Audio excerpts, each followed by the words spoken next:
ചെന്നിട്ട് ഇക്കാമത്തും കൊടുത്തു. എടാ സിറാജൻ മരിച്ച പെട്ടെന്ന് കൊണ്ടുപോയി കബറടക്കണം, ഇത് വിളിക്കാൻ പോലും സമയമില്ല എന്ന് പഠിക്കാനാ ബാങ്ക് ഇക്കാമത്തും കൊടുത്തേ. നമ്മളെയാണ് ഇതൊക്കെ കാണിച്ചിട്ട് ഇവര് ഭയപ്പെടുത്താൻ നോക്കുന്നത്. പിന്നെന്തെന്നറിയോ, ഇവര് പറയുന്നത് ഇന്ത്യ മഹാരാജ്യത്തിന്റെ പല സംസ്ഥാനങ്ങളിലും നമ്മളെ കൊണ്ട് അടച്ചിടാനുള്ള ജയില് പണിയുന്നെന്ന് പറഞ്ഞേ.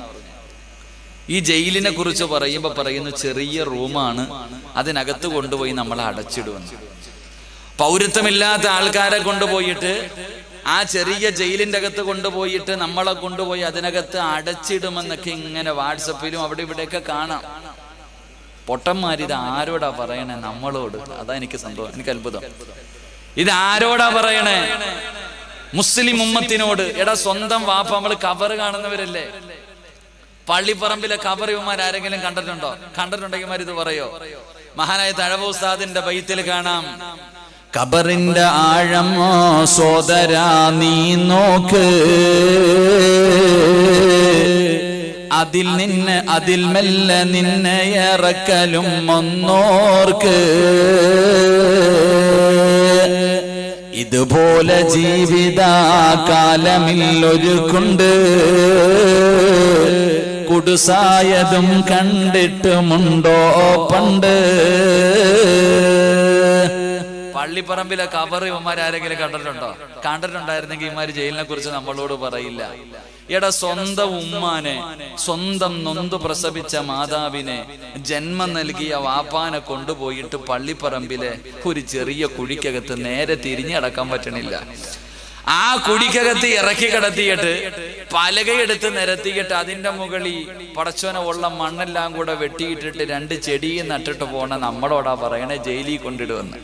ആലോചിക്കേ, ആരോടാ ഇത് പറയണേ?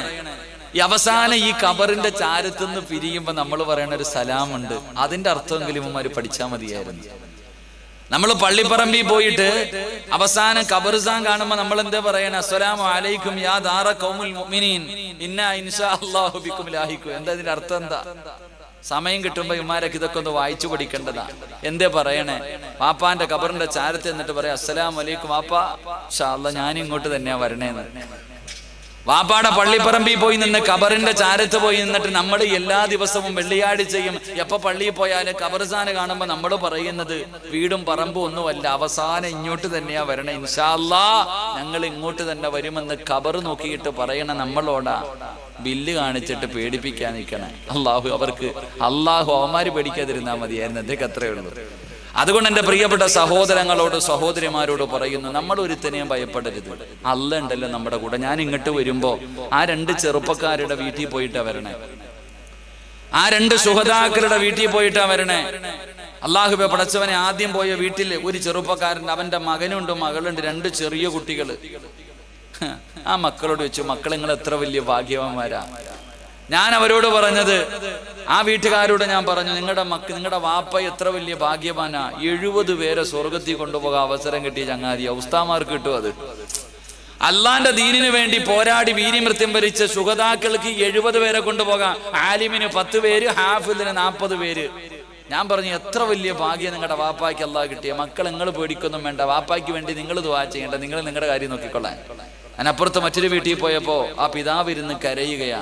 ഞാൻ ആ പിതാവിനോട് ചോദിച്ചു, ഇത്രയും കൊല്ലം ഒരു ഷഹീദിനെ വളർത്താൻ അള്ളാഹ് നിങ്ങൾക്ക് ഭാഗ്യം തന്നില്ലേ? അതിന് ശുക്ർ ചെയ്യും. ഒരു ഷഹീദിനെ വളർത്താൻ ഭാഗ്യം അള്ളാഹ് നൽകിയില്ലേ? എൻ്റെ പ്രിയപ്പെട്ട സഹോദരങ്ങളെ, നമ്മളൊക്കെ ജീവിക്കണത് വെടികൊണ്ടാണെങ്കിലും വെട്ടുകൊണ്ടാണെങ്കിലും എവിടെ കിടന്നാണെങ്കിലും മരിക്കുമ്പോൾ ഈമാനോടുകൂടി മരിക്കണം. അത് മാത്രമേ ഒരു മുസ്ലിമിന് ആഗ്രഹമുള്ളൂ. നമ്മൾ അതിനു വേണ്ടിയാ ജീവിക്കുന്നത്. നമ്മൾ ആരെന്നറിയോ? ലോകത്ത് ഇന്ന് വരെ ആരെങ്കിലും നല്ല മരണം കിട്ടാൻ വേണ്ടി ദുആ ചെയ്യണത് എവിടെയെങ്കിലും കേട്ടിട്ടുണ്ടോ? നമ്മളല്ലാതെ ഈ ലോകത്ത് എവിടെയെങ്കിലും ആരെങ്കിലും അള്ളാഹുവേ നല്ല മരണം തരണേ അല്ലാ, വെള്ളിയാഴ്ച രാവിലെ മരിക്കണേ അല്ലാ, ഷഹീദിന്റെ കൂലി കിട്ടുന്ന മരണം തരണേ അല്ലാ, മുസ്ലിം അല്ലാതെ ലോകത്ത് വേറെ ഒരാൾ ഇന്ന് വരെ പ്രാർത്ഥിക്കുന്നത് കേട്ടിട്ടുണ്ടോ? ഇല്ല.